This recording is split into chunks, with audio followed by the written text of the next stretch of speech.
What's up, y'all? Got to talk about the Deontay Wilder Robert Helenius fight. Or was it a fight? I know this page is called the J. Roos Theory, not conspiracy theory. But I know everybody's enamored with Deontay Wilder's power. But you mean to tell me this dude can cock back, barely swing, basically just touch the dude and he drops and his eyes are just looking up and he can't get up? Really? I seen Mike Tyson hit people with punches coming from the ankles and they get right up. This dude can't get up from that? Yo, shout out to Doggy Diamonds because he said something very profound. He said people watch all these movies like I, Robot, and people are talking about, robots taking over. He said, you've become the robot. Think about it. You've become the robot. You're stuck to all your devices and things like that. So whatever you see, you kind of absorb because you're preoccupied with your devices. I'm not really buying that knockout, and I've seen it from several different angles. It just looked mad shady to me. I hope Helenius didn't go. I hope I'm wrong. I hope he didn't just go for the bag, but it's looking mad suspect.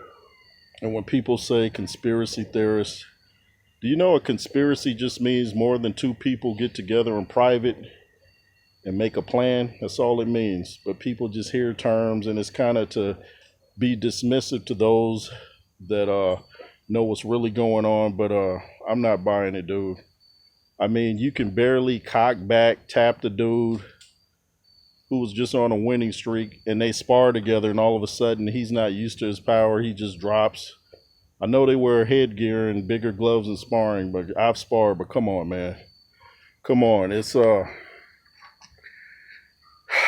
looking mad shady, and I've seen a lot of great punchers. I've seen George Foreman, Ernie Shavers, Mike Tyson, Lennox Lewis. And I've seen these dudes knock out people. In fact, Lennox Lewis dropped Galata so bad, he stopped breathing for a second or a couple minutes after the fight inside the dressing room. But I believe he got right up. This dude was hurt so bad at 253 pounds, hit by a guy that's 214 pounds, where he's just looking up, spaced out, and can't get up. I'm not buying it. You could tell me about Deontay Wilder's power all day, but I'm not buying it. And when people like to say he's one of the hardest punchers of all time, I still say it's not so much about who your power, it's about who you're hitting. Is he hitting Evander Holyfield? Is he hitting Ray Mercer? Is he hitting Mike Tyson? Is he hitting Lennox Lewis? No. So it's not too hard to go in there and look like a world beater if you're fighting, dudes that are D-class fighters. And I'm glad I didn't pay for that fight. I'll say that much. I'm not buying it. But, because they're trying to set up this Deontay Wilder, Andy Ruiz fight. Tell me what you guys think. Look at the fight again. The dude didn't even get full extension on that right. And for him to drop like that, I know short shots.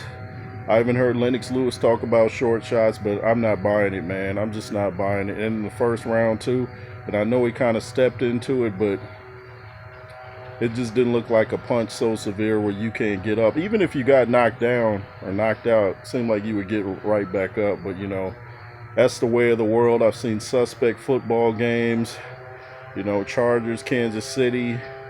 Shout out to Khalil Mack from the Chargers, return of the Mack. But I'm not one that's just going to be gullible like the rest of the public and believe it simply because I see it. You got to research, analyze, and you guys can tell me about Deontay Wilder's power all day. He's not a harder puncher than George Foreman. He's not a harder puncher than Lennox Lewis. He definitely isn't a harder puncher than Mike Tyson. And nah, something smells mad fishy. Mad fishy. It smells like some trout up in this piece. Anyway, this is the J. Roos Theory. Make sure to comment, share, subscribe. LSR forever, the reason I do this. Be fearless, homie. Yay, yay. West up.